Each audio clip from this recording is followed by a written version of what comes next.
আসসালামু আলাইকুম। আলহামদুলিল্লাহ, আমরা পরিবারবর্গ মিলে একটা দরবার শরীফের উদ্দেশ্যে বের হয়েছি। এই দরবার শরীফটা আমাদের এখান থেকে অনেকটাই দূর। আমাদের এখানে পদ্মা সেতু খুবই কাছে। তো এখান থেকে পদ্মা সেতুর কাছে যেতে মাত্র 20 টাকা ভাড়া পড়ে। তো সেতু পার হয়ে তারপর আমাদের ওপারে এসে যেতে হবে সেখানে।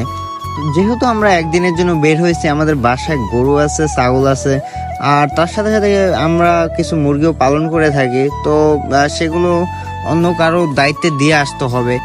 তো আমার চাচাতো ভাই ও মুরগি সম্পর্কে ও গরু সম্পর্কে ভালোই বুঝে, তো তার দায়িত্বে আমরা দিয়ে আসলাম। একদিনে একটা গরু যতটুকু ঘাসের দরকার পড়ে ততটুকু ঘাস কেটে দিয়ে আসছি। তো আমরা চলে এসেছি এখন গোল চক্কর। এটা হচ্ছে পদ্মা সেতুর বাস স্ট্যান্ড। তো এখান থেকে আমরা বাসে উঠবো, বাসে উঠে পদ্মা সেতু পার হতে হবে।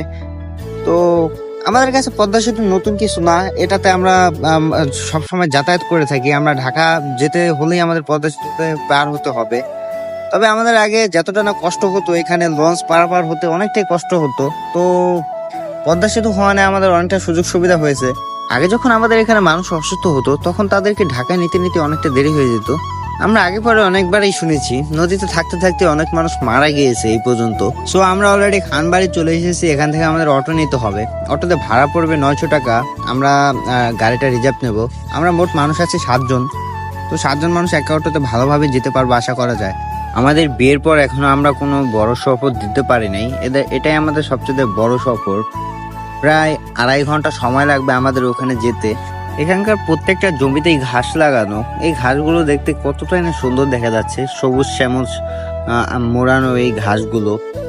আমার ছোটবেলা থেকে একটা শখ যে আমি একটা বড় গরুর খামার করব, মুরগির খামার করব ও গ্রামে বসবাস করব।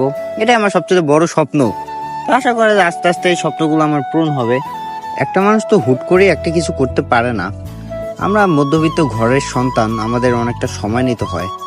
এখন বাসায় খাটো ভাবে একটা খামার শুরু করছি। আশা করা যায় আস্তে আস্তে খামারটা বড় করতে পারবো। এই সকল কাজে লাবণ্য আমাকে অনেকটাই সাপোর্ট করে, আর আমার বাবা ছোটবেলা থেকে আমাকে সাপোর্ট করে আসছে। তো এটা তো সে মানা করে না। তো আমরা অলরেডি চলে এসেছি দরবার শরীফে। তো এটা হচ্ছে নুরুল্লাহপুর দোহার বাজারের এদিকে। এখানে সবসময় বড় করে মেলা হয়। তবে এখন যেহেতু বৈশাখ মাস চলছে, এখন ফল সিন্নি হবে। ফল সিন্নি বলতে এখানে সকল ধরনের ফল আনা হয়। যে ফলগুলো সবসময় হয় না, শুধু সিজনাল ফল বলা হয়, ওগুলো এখানে নিয়ে আসবে। যাই হোক, এগুলোকে কেউ বিশ্বাস করে কেউ করে না, এটা যার যার ব্যক্তিগত ব্যাপার। তবে এখানে আসাটা আমার আম্মার কথায় হয়েছে। এখানে আমি ভালো মন্দ দেখবো এখানে তারা কি ভালো তারা করছে, আর এখানে কি কি খারাপ আছে সেটা বিবেচনা করেই আমার ভবিষ্যতে আসবো কিনা সেটা নির্ধারণ করা হবে। তো আজকের মতো এখানে বিদায় নিচ্ছি। পরবর্তী ভিডিওতে দেখা হবে। খোদা হাফেজ।